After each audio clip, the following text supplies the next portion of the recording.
सबको प्रणाम। गायत्री महामंत्र। ओम भूर्भुवः स्वः तत्सवितुर्वरेण्यं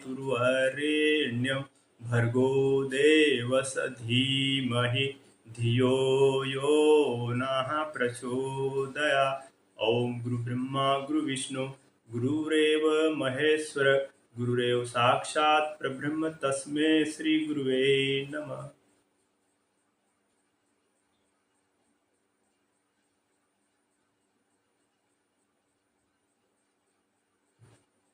भाई बहनों, चित्त का निरोध और चित्तवृत्ति का निरोध, सत्य ज्ञान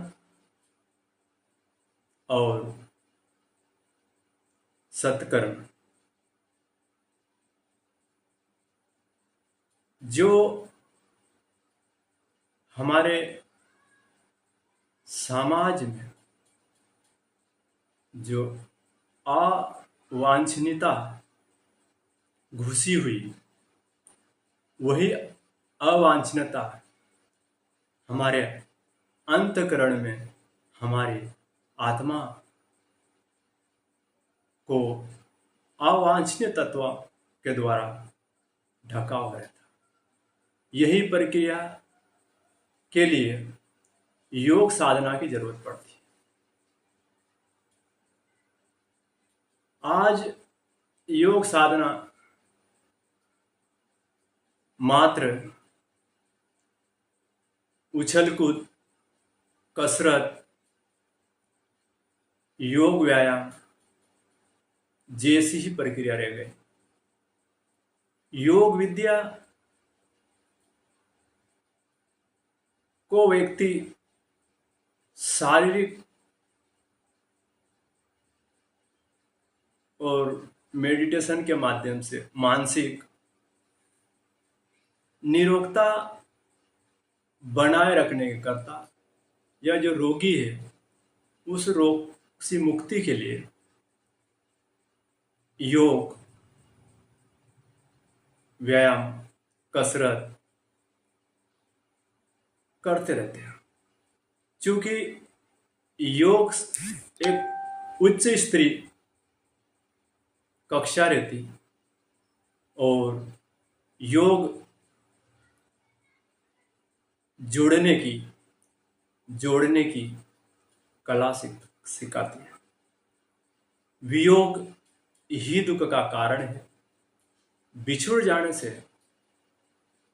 दुख होता है, तकलीफ होता है, और मिल जाने पे आनंद, उत्साही और प्रफुल्लित रहता है।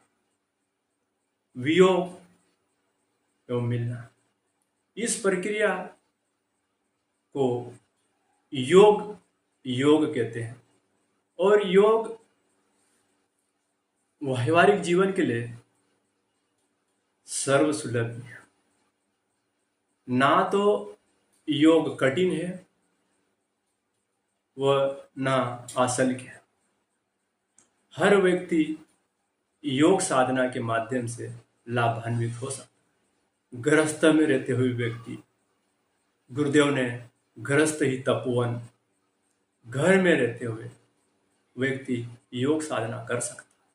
कोई कठिन नहीं, कोई हानि नहीं, कुछ शर्तें रहती। अब मैं बताने का प्रयास करूंगा कि चित्त का निरोध क्या है और चित्त की वृत्तियों का निरोध क्या है। चित्त का निरोध अर्थात हमारे मन मस्तिष्क में जो बिखराव रहता है, मस्तिष्क से, मन से जो पावर निकलता रहता, ऊर्जा निकलती रहती, वह बिखरती रहती। उस ऊर्जा को नियंत्रित कर एक दिशा में लगाना ही चित्त निरोध है। चित्त जिस कार्य में व्यक्ति का तन्मयता, तत्परता, दिलचस्पी से व्यक्ति चित्त से जो काम करेगा वो निश्चित ही सफलता प्राप्त करेगा। धार्मिक हो या अधार्मिक हो, आस्तिक हो या नास्तिक हो, हर व्यक्ति के लिए चित्त की एकाग्रता बहुत जरूरी है। चित्त में जो बिखराव है, मन मस्तिष्क में जो बिखराव है, उन बिखराव को रोकना होगा। यही इसी को कहते हैं चित्त का निरोध। भाई बहनों, यह संसार है, यह कि रंगमंच है। इस रंगमंच पे नाना प्रकार के नाट्य है, नाना प्रकार के खेल खिलौने हैं। और यदि हम इन खेल खिलौने में हमारे मानसिक ऊर्जा को यदि हम खर्च करते रहेंगे तो स्वाभाविक है कि हमारे बाल कीड़ा ही कह सकते, बालक बुद्धि ही कह सकते, समझदार नहीं कहेंगे उसको। हमारी जो ऊर्जा को अच्छे कार्य में लगाना चाहिए, उस ऊर्जा को व्यर्थ नहीं गंवाना चाहिए। इसी को कहते हैं कि हमारी ऊर्जा को रोके, चित्त का निरोध करे और महत्वपूर्ण कार्य में उसको नियोजित करें। भौतिक क्षेत्र में व्यक्ति करेगा तो निश्चित ही उसको भौतिक लाभ मिलेगा, और आत्मिक क्षेत्र में करेगा तो आत्मिक में लाभ मिलेगा। कारण यह कि हमने शक्ति का बिखराव को रोक दिया, और अनावश्यक कचरे को रोक देने से वह शक्ति हमारे जिस डायरेक्शन में काम करेगी वह अपार क्षमता से काम करना प्रारंभ कर दे।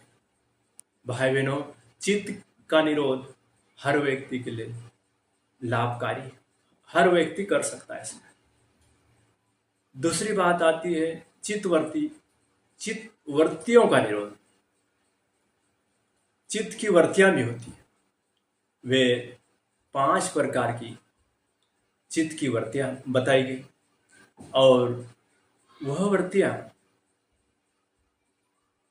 हमें बार बार परेशान करते रहती, और उन चित्त की वृत्तियों में हम दिन रात डूबे रहते हैं, और उन्हीं वृत्तियों में हम खोए रहते हैं, और वास्तविक लाभ से हम वंचित होते रहते हैं। चित्त की वृत्ति में प्रथमतः प्रमाण का उल्लेख आता है कि प्रमाण वृत्ति वह वृत्ति है जो इंद्रिय विषयों का पूर्व अभ्यास, इंद्रियों विषयों का पूर्व अभ्यास जो अनुभव होने पे वो उभरती रहती है।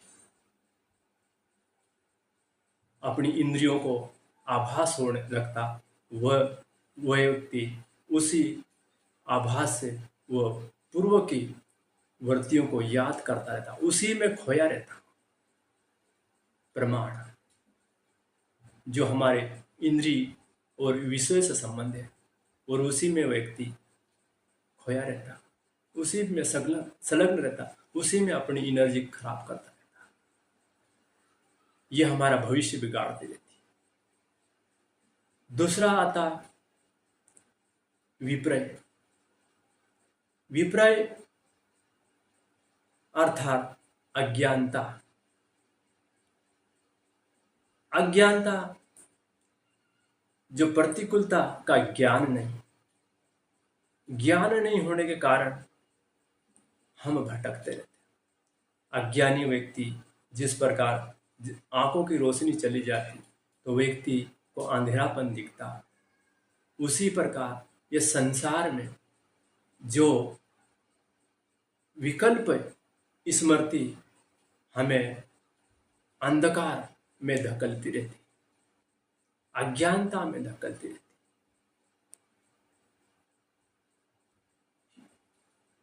मर्ग कस्तूरी का विवरण आता कि मर्ग की नाभि में कस्तूरी।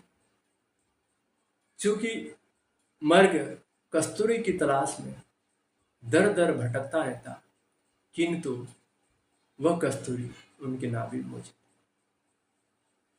कुछ राजस्थान का उल्लेख आता कि गर्मी में बालू रेत से निकलने वाले सूर्य का तपन से जो लहरें बनती, वह लहरें देखने में पानी की लहरें जैसा दिखता। प्यासा व्यक्ति दिखता कि वो आगे पानी है, पानी आगे पानी है, आगे पानी है, किंतु पानी उसको, उस पानी की चाहत में वो व्यक्ति आगे बढ़ता जाता, किंतु वो उसकी चाहत पूरी नहीं होती। वो अज्ञानता, संसार में जिस चीज को मेरापन कह के व्यक्ति जो सुख और आनंद ढूंढता, भाई बहनों, मेरा संसार मेरा है न किसी ना तेरा है, ये संसार मात्र एक रंगमंच है। इस अज्ञानता को जानना पड़ेगा, और यही अज्ञानता हमारा चित्तवृत्ति की विपरीत वृत्ति हमें बार बार परेशान करती है। तीसरा है विकल्प। विकल्प व्यक्ति भय, आशंका, व्यक्ति शोक आदि से व्यक्ति शंका में व्यक्ति घिरा रहता है। भय बना हुआ कि ये मेरी संपत्ति, ये चली नहीं जाए, ये मेरी चीज, ये ऐसा नहीं हो जाए, वो वैसा नहीं हो जाए। मतलब भविष्य की कल्पना करके जो हमारे पास उपलब्ध है वह वस्तु कहीं छूट नहीं जाए, या किसी प्रकार की कोई अनहोनी नहीं हो जाए। ये उस भय में, उस आशंका में व्यक्ति अपने चित्त को लगाए रखता, उसी में डूबा रहता।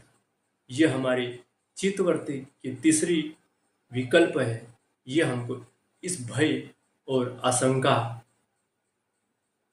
से हमको दूर, हमारी वृत्तियों का निरोध करना चाहिए।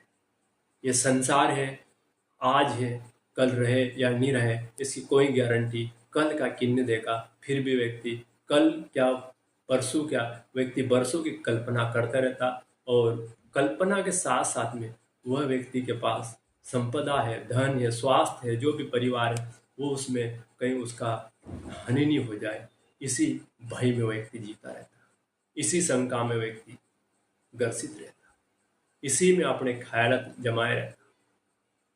चौथी है निद्रा।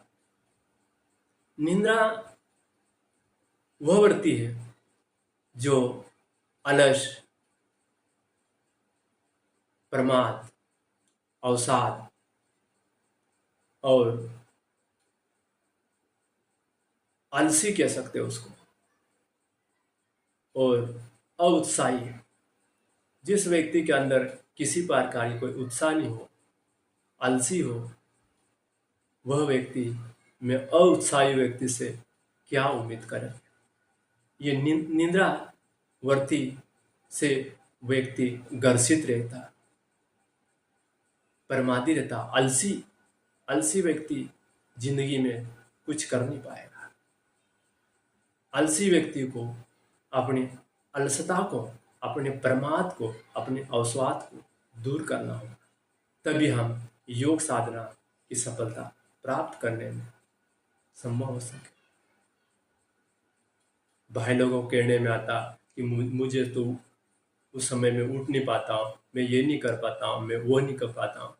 कारण क्या है कि उस व्यक्ति को उस निद्रा प्रवृत्ति ने घेर रखा, उस निद्रा प्रवृत्ति से ग्रसित है, और ग्रसित व्यक्ति से कोई उम्मीद नहीं की जाती।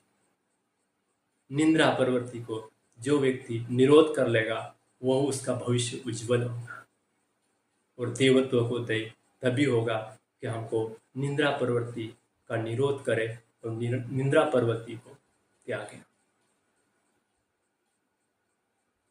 स्मृति ये पांचवी प्रकार की वृत्ति है, और पांचवी प्रकार की वृत्ति हमारी जो भूत में जो घटना हो चुकी, उन घटनाओं को बार बार स्मरण करता रहता और स्मरण के में खोया रहता। ये 4 प्रकार की वृत्तियों का ये 5वां है स्मृति।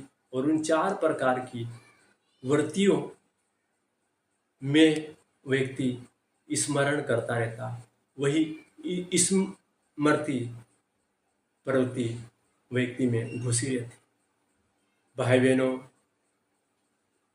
स्मृति करना चाहिए, किंतु स्मृति उस चीज को करना चाहिए जो हमारे उच्च आदर्शों को, उच्च कर्तव्यों को, उच्च हमारा जो उद्देश्य उच्च स्तर का हो। चिंतन और मनन व्यक्ति उस स्मृति में करे तो स्वाभाविक है कि वो व्यक्ति उन्नति के मार्ग पर संभव हो सके। ये हमारे चित्तवृत्ति एवं चित्तवृत्तियों का निरोध हम कैसे करें? चित्तवृत्तियों का निरोध तभी होगा कि व्यक्ति स्वाध्याय करे, चिंतन करे और मनन करे और उत्कृष्टता को धारण करे। योग साधना के क्रम में सत ज्ञान और सत्कर्म, आत्मा और परमात्मा का यही कर्म आता कि सद ज्ञान प्राप्त हो गया, किंतु व्यक्ति सदकर्म नहीं करेगा तो यह हमारा योग की क्रिया नहीं हो पाएगी। ये दोनों एक संयुक्त कार्य होगा, तभी उसकी पूर्णता होगी। हमारा जिस समाज में, इस युग में हम जो जी रहे हैं, उस युग के समाज में जो अवांछिता तत्व घुसी हुई, कुप्रथा, कुप्रचलन, कुरीतियां घुसी हुई, उन्हीं कुप्रथा, कुप्रचलन, कुरीतियों में हम भी उसी में लिप्त हो रहे हैं और हम वो कार्य करते रहे। भाई बहनों, जिस प्रकार हमारा समाज में जो अवांछनीय तत्व घुसा हुआ, वह भी हमारे अंतःकरण में, हमारी आत्मा पे उस अवांछनीय तत्वों ने कब्जा किया हुआ। उन हमारे आंतरिक अवांछनीयता को भी दूर करना होगा। ओम शांति शांति शांति।